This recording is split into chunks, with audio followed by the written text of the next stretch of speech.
दोस्तों, एक दिन राम प्रसाद जी अपने छोटे से कमरे में बैठे चाय के लिए तरस रहे थे। उन्होंने रसोई की ओर झांका, जहां उनका बेटा रमेश और बहू सीता चाय की चुस्कियां ले रहे थे।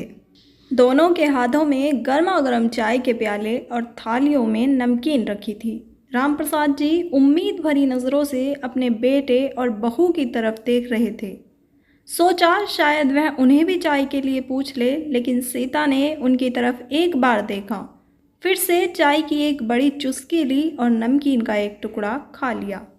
उसने एक बार भी बाबूजी से नहीं पूछा। राम प्रसाद जी का मन उदास हो गया। वह धीरे धीरे अपने कमरे की ओर लौटे और रोने लगे। उनकी आंखों में आंसू झलक उठे। उन्होंने दीवार पर टंगी अपनी स्वर्गवासी पत्नी सुशीला देवी की तस्वीर को देखा।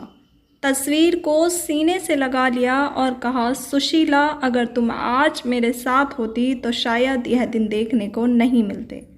तुम हमेशा मेरे खाने का ख्याल रखती थी। जब भी तुम कुछ नया बनाती, सबसे पहले मुझे बड़े प्यार से खिलाती थी। कहती थी, पहले आप खा लो राम प्रसाद जी। और आज देखो क्या क्या दिन मुझे देखने पड़ रहे हैं। एक कप चाय के लिए भी मुझे पूरे दिन घर का हर काम नौकर की तरह करना पड़ता है। राम प्रसाद जी की आंखों से आंसू लगातार बहते रहे। उन्होंने तस्वीर को और ज़ोर से सीने से लगाया और कहा, मैंने हर काम बड़ी जिम्मेदारी से किया है, फिर भी बेटे बहू का व्यवहार मेरे साथ ऐसा क्यों है? क्या मेरा जीवन अब इसी तरह बीतेगा? राम प्रसाद जी बहुत देर तक अपनी पत्नी की तस्वीर को देखे जा रहे थे। उनके मन में बेचैनी और निराशा थी। फिर अचानक उन्होंने अपना मोबाइल फ़ोन उठाया और वृद्धाश्रम का नंबर मिलाया, जहां उनका एक पुराना दोस्त हरि प्रसाद पहले से ही रह रहा था। फ़ोन की घंटी बजते ही हरि प्रसाद की आवाज़ सुनाई दी। राम प्रसाद जी ने कहा, मित्र, मैं भी अब तुम्हारे पास ही आ रहा हूँ। जैसे तुम वृद्धाश्रम में अपनी ज़िंदगी बिता रहे हो, वैसे ही मैं भी अपनी बाकी की ज़िंदगी वहीं गुजार लूँगा। हरिप्रसाद जी सुनकर हैरान रह गए और सोच में पड़ गए कि राम प्रसाद जो इतने बड़े धन दौलत के मालिक हैं, आखिर कौन सी समस्या में फंस गए जो उन्हें भी वृद्धाश्रम आने के लिए मजबूर होना पड़ रहा है। तो दोस्तों, आइए जानते हैं पूरी कहानी इस वीडियो में। लेकिन वीडियो में आगे बढ़ने से पहले मेरा आप सभी से बस एक ही निवेदन है कि आप हमारे YouTube चैनल को सब्सक्राइब करें और वीडियो को लाइक करें। तो दोस्तों, अगर माँ बाप को आंसू देकर आप खुद के जीवन में सुख चाहोगे तो यह बिल्कुल नामुमकिन है। आइए ज़्यादा समय व्यर्थ न करके कहानी की तरफ चलते हैं। राम प्रसाद जी फ़ोन रखते ही अपनी पत्नी की तस्वीर उठाते हैं, एक बैग निकालते हैं और उसमें कुछ कपड़े रखने लगे। वह जाने के लिए पूरी तरह तैयार थे, लेकिन उनके बेटे रमेश और बहू सीता ने एक बार भी नहीं पूछा कि वे कहाँ जा रहे हैं। सीता सोच रही थी, अच्छा ही है जो यह बूढ़ा खुद ही जा रहा है, इसे जाने दो। रमेश भी मज़े से चाय की चुस्कियाँ ले रहा था और नमकीन खा रहा था। राम प्रसाद जी घर से बाहर निकलते वक्त एक बार अपने घर की ओर मुड़कर देखते हैं। घर को आखिरी बार निहारने के बाद उन्होंने अपने दिल को मजबूत किया और नम आंखों के साथ वृद्धाश्रम के लिए निकल पड़े। कुछ समय बाद वे वृद्धाश्रम पहुंच गए।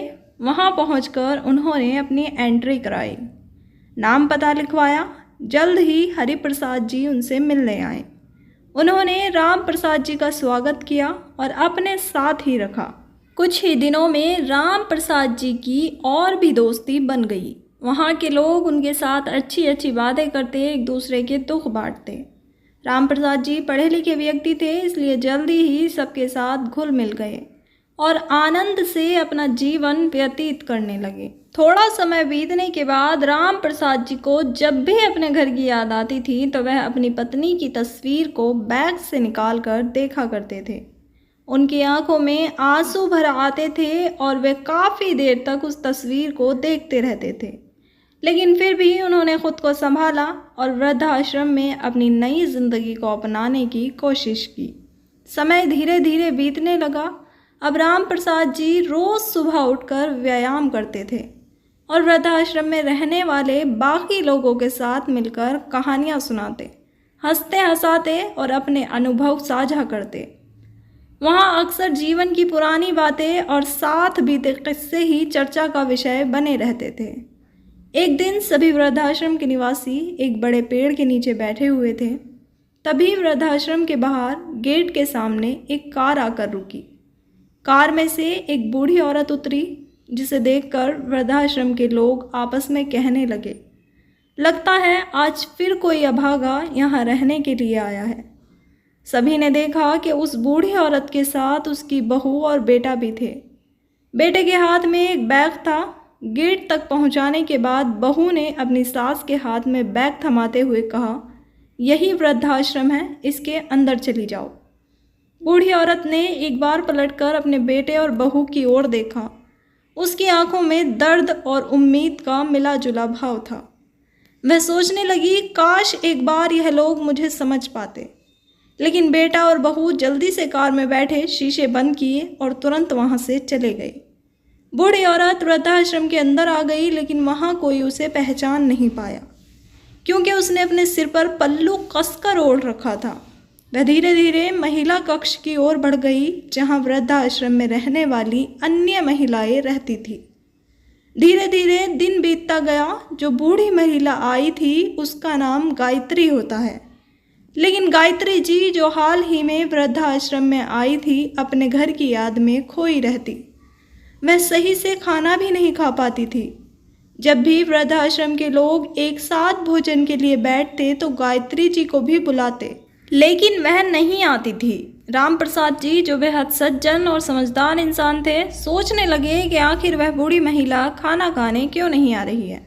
उन्होंने वृद्धाश्रम की अन्य महिलाओं से पूछा कि जो नई बूढ़ी महिला आई है वह खाना खाने के लिए क्यों नहीं आती है।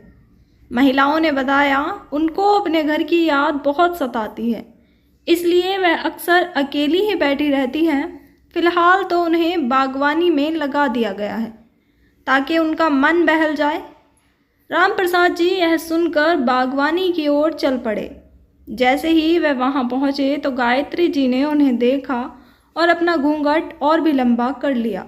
राम प्रसाद जी ने उनका यह रवैया देखा और राम प्रसाद जी उनसे कुछ सवाल पूछने की कोशिश की और उनकी ओर बढ़े, लेकिन गायत्री जी ने कोई जवाब नहीं दिया।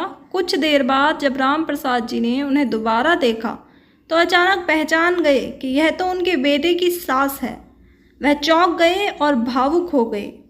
राम प्रसाद जी गायत्री जी के पास गए और धीरे से बोले, अरे आप यहाँ? गायत्री जी, आप तो हमारी बहू की माँ हैं, यहाँ कैसे? गायत्री जी का चेहरा दुख से भर गया। उन्होंने घूंघट थोड़ा सा हटाया और धीरे धीरे कहने लगी, क्या बताऊँ राम प्रसाद जी, मेरे बेटे और बहू ने मुझे भी यहाँ छोड़ दिया। उन्होंने सोचा कि मेरे लिए घर में कोई जगह नहीं बची। राम प्रसाद जी ने उनकी आंखों में देखी पीड़ा को समझा और स्नेह से बोले, आप चिंता ना करें गायत्री, अब आप अकेली नहीं हैं, हम सब यहाँ हैं और हम सब एक परिवार की तरह ही रहेंगे। उनकी यह बात सुनकर गायत्री जी की आंखों में आंसू आ गए। राम प्रसाद जी बोले, जब आपने पहले ही हमें देखकर पहचान लिया है और घूंघट कर लिया है, हमने भी आपको देख लिया है और पहचान गए हैं, तो अब इसमें शर्माने की बात ही क्या है। जो कुछ हुआ अच्छा ही हुआ और जो अब यहाँ आगे होना है, ईश्वर की प्रार्थना से कि वह भी अच्छा ही होगा। मुझे मेरे बेटे और बहू ने यहाँ आने के लिए मजबूर कर दिया और तुम्हें तुम्हारे बेटे और बहू यहाँ छोड़ कर गए हैं। लेकिन कोई बात नहीं, राम प्रसाद जी ने अपनी समधन को दिलासा देते हुए कहा, गायत्री जी, यह समय भी बीत जाएगा, हम सब यहाँ साथ हैं। वह उन्हें सांत्वना देते रहे और उनके पास ही रुके रहे। धीरे धीरे कुछ समय और बीत गया। दोस्तों, कहते हैं कि जब घर में कोई संतान पैदा होती है तो माँ बाप से ज़्यादा खुशी इस संसार में किसी को नहीं होती। लेकिन इसके विपरीत सबसे ज़्यादा कष्ट भी वही लोग उठाते हैं। अपनी संतान के लिए माँ बाप मेहनत मजदूरी करके एक एक निवाला खुद नहीं खाते, लेकिन अपने बच्चों को खिलाते हैं। वे सोचते हैं कि मेरा बच्चा बड़ा होकर मेरा सहारा बनेगा, मुझे किसी बात का दुख नहीं झेलना पड़ेगा। यह हर एक माता पिता की इच्छा होती है, लेकिन जब संतान ही ऐसी निकल जाए तो माँ बाप जिंदगी भर दुखी ही रहते हैं। अब गायत्री जी थोड़ा थोड़ा खाना तो खा लेती थी, मगर उतना नहीं खाती थी जितना खाना चाहिए था, क्योंकि उन्हें अपने घर की बहुत याद सताती थी। उधर राम प्रसाद जी अपना समय ठीक से बिता रहे थे। वह अपना समय गुजारने के लिए कभी कभी कविताएं लिख लेते थे। जब वह अपने घर के बारे में लिखते थे तो उनकी आंखों से आंसू निकल आते थे, क्योंकि भले ही वह वृद्धाश्रम में रह रहे थे लेकिन उनका मन अपने घर की यादों में खोया रहता था और यह सब याद करके उनकी आंखों से आंसू निकल आते थे। एक दिन वृद्धाश्रम का एक कर्मचारी राम प्रसाद जी के पास आया और बोला, आप ऐसे क्यों रो रहे हैं? चलिए खड़े होइए, बाहर आपसे कोई मिलने के लिए आया है। राम प्रसाद जी सोचने लगे, मुझसे कौन मिलने आया होगा भला। वह मेहमान खाने में चले गए। उन्होंने देखा कि उनका बेटा, बहू और साथ में उनका छोटा सा पोता भी आया है, जिसकी उम्र अभी सिर्फ 6 साल की ही थी। राम प्रसाद जी अपने बेटे और बहू को देखते ही वहाँ से वापस जाने लगते हैं। उन्हें वापस जाता देख उनकी बहू ने कहा, पिताजी हम तो आपको अपने साथ ले जाने के लिए आए हैं। आपके पोते का कल जन्मदिन है, घर पर पार्टी रखी है, सभी मेहमान रिश्तेदार आएंगे, इसलिए हम आपको भी अपने साथ ले जाने के लिए आए हैं। तो राम प्रसाद जी कहते हैं, कौन किसका बेटा है, किसका पोता है और किसकी बहू है? आप लोग मुझे जानते भी हो या नहीं जो यहाँ चले आए हो? मैं उस घर में अब हरगिज़ नहीं जाऊँगा, मैं उस घर में कदम भी नहीं रखूँगा। एक वृद्ध को जहाँ बोझ समझा जाता है, उसकी भावनाओं के साथ खिलवाड़ किया जाता हो, उसकी कोई बात न सुनी जाए। अरे मैं तो फिर भी घर का सभी काम किया करता था, लेकिन तुम लोग आराम से बैठकर चाय पीते थे और मुझे खाना खाने के लिए, चाय के लिए तड़पाया जाता था। आप वही लोग हो, कोई और नहीं हो। आज तुम यहाँ मुझे लेने के लिए चले आए हो क्योंकि मेरे रिश्तेदार, दोस्त वगैरह पार्टी में आएंगे, वह मेरे बारे में पूछेंगे, तो तुम लोग खुद की करतूत पर पर्दा डालने के लिए मुझे लेने के लिए चले आए हो। राम प्रसाद जी बहुत गुस्सा हो जाते हैं और कहते हैं, मैं कदापि उस घर में कदम नहीं रखूँगा। इतने में ही उनका जो पोता होता है वह राम प्रसाद जी के पैरों में बाबा बाबा कहते हुए लिपट जाता है। वो बच्चा कहता है कि बाबा कल मेरा जन्मदिन है, आपको मेरे साथ ज़रूर चलना होगा। बच्चे के मुंह से यह शब्द सुनकर उनका दिल भी भर आता है। तो फिर वह कहते हैं कि ठीक है मेरे बच्चे, मैं चलने के लिए तैयार हूँ, लेकिन मेरी एक शर्त है कि जब पार्टी ख़त्म हो जाएगी तो मुझे यहीं वापस छोड़ जाना, मैं शीघ्र ही यहाँ वापस आना चाहूँगा। तो वह बोलते हैं, ठीक है, आपकी यह शर्त हमें मंजूर है। बहू मुस्कुराते हुए कहती है कि यह तो और भी अच्छी बात है, हम आपको जल्दी ही यहाँ फिर से छोड़ जाएंगे। अब वह गाड़ी में बैठकर उनके साथ घर पर ही आ जाते हैं। अब अगले दिन पार्टी शुरू हो जाती है। सभी मेहमान, ख़ास रिश्तेदार पार्टी में शामिल होते हैं। सभी राम प्रसाद जी के रिश्तेदार भी आए हुए थे, उनके हालचाल लेते हैं, एक दूसरे से गले मिलते हैं। तो कुछ लोग उन्हें देखकर कहते हैं, अरे राम प्रसाद जी, आपको बहुत दिनों से देखा नहीं था, कहाँ चले गए थे? तो वह बात को टालते हुए कहते हैं कि कहीं नहीं, घूमने के लिए गया हुआ था। अब पार्टी भी ख़त्म हो जाती है, सभी लोग अपने अपने घर चले जाते हैं। तो राम प्रसाद जी अपनी पत्नी की तस्वीर, जो कि दूसरे कमरे में भी लगी हुई थी, उसे देखते हुए कहते हैं कि काश अगर आज तुम होती तो यहाँ मेरे साथ पार्टी में होती। अब मेरी कोई बात पूछने वाला नहीं है, बहू बेटा अपनी ही मस्ती में रहते हैं।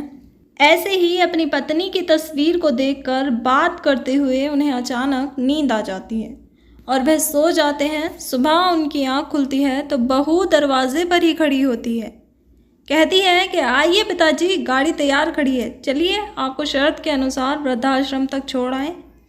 लेकिन राम प्रसाद जी खामोश ही रहते हैं, मन ही मन सोचते हैं कि ठीक है, तुम आज खुश हो जाओ जितना भी होना है। मेरे पास भी आज तुम्हारे लिए एक ऐसा सरप्राइज़ है जिसे देखकर तुम्हारे पैरों के नीचे से ज़मीन खिसक जाएगी। तुम भी चलकर देखोगी तो मज़ा आएगा और आज के बाद तुम लोग वृद्धाश्रम का नाम लेना ही भूल जाओगे। अब राम प्रसाद जी गाड़ी में बैठते हैं, अपने घर की तरफ देखते हैं, लेकिन बहू बेटे ने एक बार भी नहीं कहा कि बाबूजी रुक जाओ, अब जो हमसे गलती हो गई है उसे माफ़ कर दीजिए और हमारे साथ ही रहिए। फिर गाड़ी चल देती है, वृद्धाश्रम पहुंच जाते हैं। राम प्रसाद जी को उतार कर बहू बेटा वापस जाने लगते हैं। तो राम प्रसाद जी उन्हें आवाज़ लगाकर रुकने को बोलते हैं और कहते हैं कि बहू तुम इधर आ जाओ, तुम्हें एक चीज़ दिखानी है जो तुमने आज से पहले कभी ना देखी होगी और ना कभी सोची होगी। बहू बेटा दोनों ही आ जाते हैं। और राम प्रसाद जी उन्हें अपने साथ ले जाते हैं जहाँ गायत्री जी होती है। अब जैसे ही गायत्री जी अपनी बेटी और दामाद को देखती है और जैसे ही लड़के ने अपनी सास को वृद्धाश्रम में देखा तो खड़ा का खड़ा ही रह गया। अरे हमारी सासू माँ यहाँ इस वृद्धाश्रम में। अब उनकी बेटी ने भी देखा तो भागकर अपनी माँ गायत्री के गले से लिपट जाती है और कहती है, माँ तुम यहाँ? अरे मुझसे तो किसी ने फ़ोन करके भी जानकारी नहीं दी। मैंने तो घर पर भी बात की थी भैया भाभी से, तो भाभी ने कहा था कि माँ तो तीर्थ यात्रा पर गई हुई है, कुछ दिनों में लौटेगी। मेरी तो रोज़ाना उनसे बातचीत होती थी, लेकिन भैया भाभी ने कभी भी नहीं बताया कि वह आपको वृद्धाश्रम छोड़ आई हैं। भैया भाभी की इतनी मजाल, वह इतने नालायक हो गए हैं जो आपको वृद्धाश्रम छोड़ गए और ख़ुद अकेले घर को कब्जा करके बैठे हैं। माँ मैं तुम्हें अपने साथ ले जाऊंगी, तुम्हारी खूब सेवा करूंगी। तो अब गायत्री जी गुस्से में बोलती है कि तू खुद मेरी बेटी कहलाने के लायक नहीं है, मेरे पास मत लग, मुझसे दूर खड़ी हो। तूने मुझसे कैसे कह दिया कि माँ तुम यहाँ क्यों हो? तुझ में और तेरी भाभी में कोई अंतर नहीं है। तूने अपने बूढ़े ससुर को वृद्धाश्रम आने के लिए मजबूर कर दिया। उधर जब तेरी भाभी ने मुझे वृद्धाश्रम छोड़ दिया, अब तू कह रही है कि भैया भाभी गलत है। पहले खुद को तो देख, तू कितने पानी में है। अगर हमारी संतानें ही ऐसी ना होती तो हम कभी वृद्धाश्रम आने की नौबत ही क्यों आती। जब गायत्री जी ने यह बात सुनाई तो दोनों पति पत्नी की आंखें शर्म से झुक गई। इसके बाद गायत्री जी की बेटी रोते हुए कहती है कि माँ चलो, हमारे साथ ही चलो। तो गायत्री जी कहती है कि हरगिज़ मैं नहीं जा सकती उस घर में। उधर राम प्रसाद जी भी कहते हैं कि हम दोनों में से कोई भी तुम्हारे साथ नहीं जाएगा, क्योंकि यहाँ हमें बहुत सुकून मिल रहा है और इंसान को वहीं रहना चाहिए जहाँ उसको सुकून मिले। अब वह लड़की माँ के पैरों में गिर जाती है और कहती है, माँ कोई बात नहीं, आप मेरे साथ चलिए, मैं आपकी पूरी देखभाल करूँगी। तो उसकी माँ कहती है कि बेटा तू बहुत नालायक है, तुझसे अपने ससुर की तो देखभाल हो ना सकी, उन्हें तूने वृद्धाश्रम आने के लिए मजबूर किया। एक बार फिर भी घर ले गई थी, लेकिन आज फिर से यहीं छोड़ने के लिए आई है। तेरे भैया भाभी ने भी मेरे साथ यही किया, तो तू उन्हें गलत बोल रही है। लेकिन तुम सब ही गलत हो, इसलिए हम तुम्हारे साथ कभी नहीं जाने वाले। अब राम प्रसाद जी कहते हैं कि गायत्री जी अगर आप जाना भी चाहो तो चली जाना, लेकिन मैं तो हरगिज़ नहीं जाऊंगा। दोस्तों उनमें से कोई भी वापस जाने को राज़ी नहीं होता। उन्हें अब घर से ज़्यादा सुकून अपने नए नए दोस्तों के साथ वृद्धाश्रम में मिल रहा था। तो दोस्तों इस कहानी को सुनाने का उद्देश्य बस इतना है कि बेटा बहू अगर इस तरह के ना हो तो कोई भी घर कभी ना टूटे। लेकिन माँ बाप अगर बच्चों को ना चाहते और बचपन में ही त्याग देते, लेकिन फिर भी वह पाल पोस कर बड़ा करते हैं कि बेटा बेटी बड़े होंगे तो संसार में हमारा नाम रोशन करेंगे, बुढ़ापे में हमारा सहारा बनेंगे, लेकिन वह अपने पैरों पर खड़े होते ही माँ बाप को बोझ समझने लगते हैं और उन्हें वृद्धाश्रम में छोड़ देते हैं, जबकि ऐसा नहीं होना चाहिए था। दोस्तों अगर आप अपने माँ बाप की सेवा करोगे तो आपको देखकर ही सीखता हुआ आपका बच्चा भी आगे चलकर आपकी सेवा ऐसे ही करेगा। अर्थात जैसा बीज बोओगे कल को वैसा ही फसल काटोगे। दोस्तों एक लड़का अपनी माँ से पूछता है कि माँ आपको गर्मी तो नहीं लगती है वृद्धाश्रम में?